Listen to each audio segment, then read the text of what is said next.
Alright, so today we're starting a new series called Battle of the Boutiques, and that's where I pick 4 similar movies from different boutique Blu-ray manufacturers and pit them against each other in a arbitrary and somewhat meaningless contest.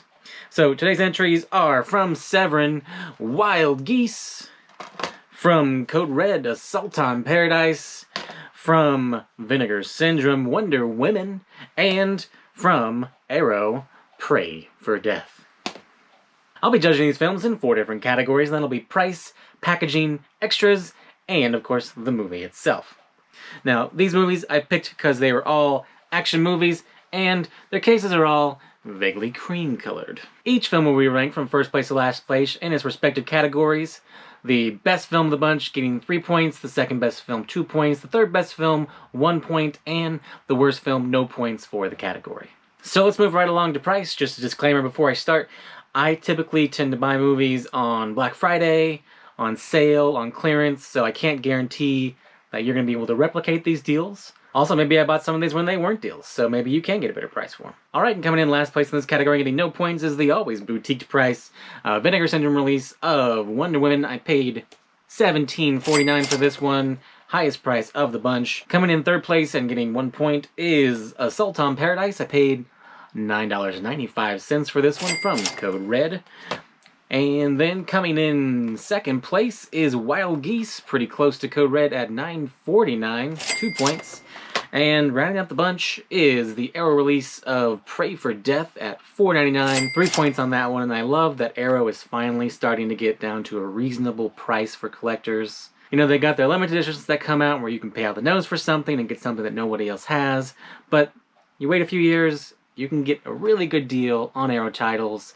And I think just the other week I saw Cinema Paradiso on Blu-ray for $8. The next category is packaging, and the first thing I would look at here is, do they have reversible slipcovers? Now, coming in last place with no reversible slip is Wild Geese from Severin. And coming in third place, getting themselves 1 point, is the Code Red release Assault on Paradise. Does have a reversible cover. I know, shocker for Code Red, but unfortunately they're just very drab and, you know, devoid of color, just not appealing to the eye. And coming in second place for 2 points is Arrow's Pray for Death, which quite frankly has the best reversible slipcover. It is, I think, based on the VHS tape, and it looks just really nice and cheesy 80s. But they couldn't beat Vinegar Syndrome's super fancy, embossed, glossy slip with their newly commissioned artwork. Nobody's doing it better than Vinegar Syndrome right now in terms of packaging. So, 3 points for Vinegar Syndrome. Our next category is extras, and the very first thing I would look at in this category would be, does this film have an audio commentary? So, bringing up the end here is Pray for Death.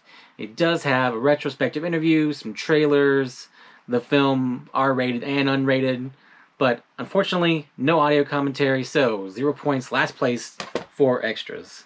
Next one up, surprisingly, Wonder Woman. This is not because this movie didn't have an audio commentary. It's because, quite frankly, I kind of didn't like the guy who was doing the audio commentary. He had some interesting things he was talking about, like sleeping with the main actress and, you know, shooting guerrilla style in the Philippines, but for whatever reason, I just didn't like him. Also, several interviews on here.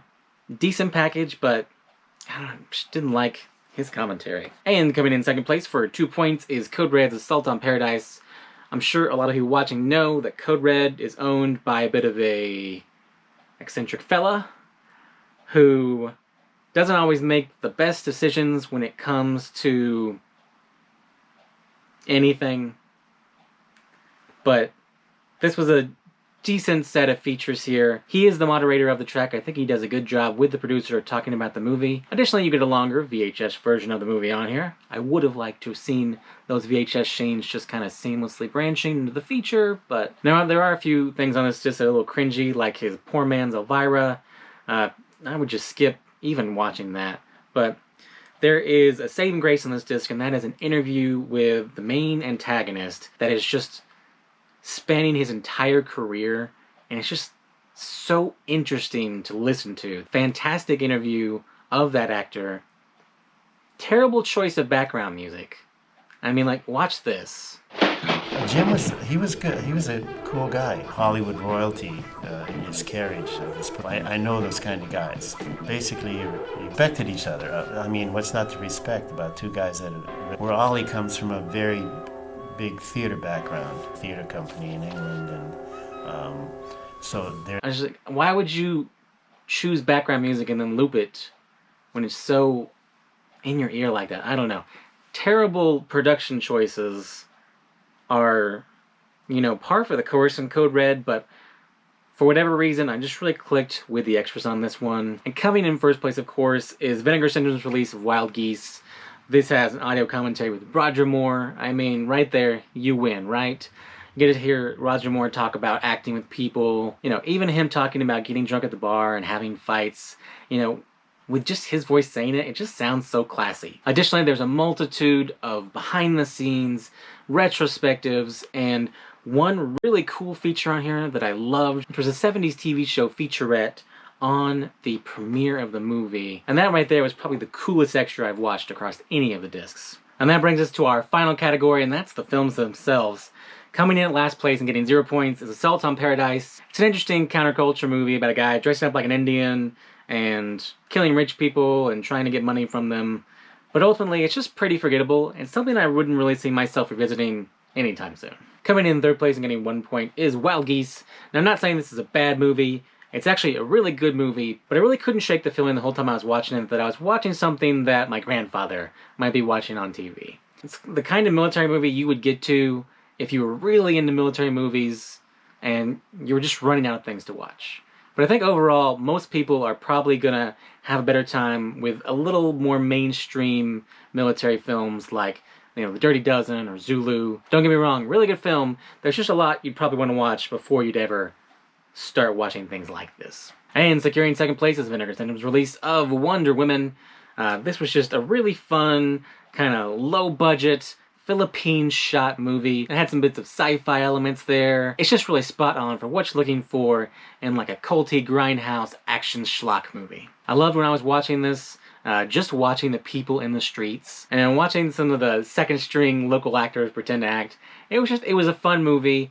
I will be revisiting this in the future with something to drink. That brings us to our winner of the film category, and that is Pray for Death. I mean, come on, this is the epitome of 80s schlock. You have a man pushed too far, they hurt his family, and, oh, guess what? He's a ninja.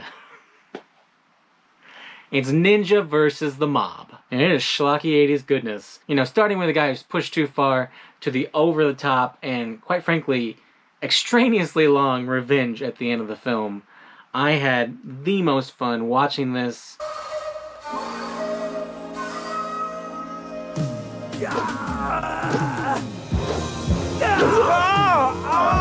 And our overall winner is Pray for Death.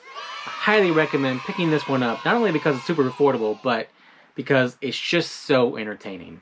Now, you do have a little less features on this one than you might be accustomed to with most boutique Blu-rays, but I think the product itself is just way worth picking up.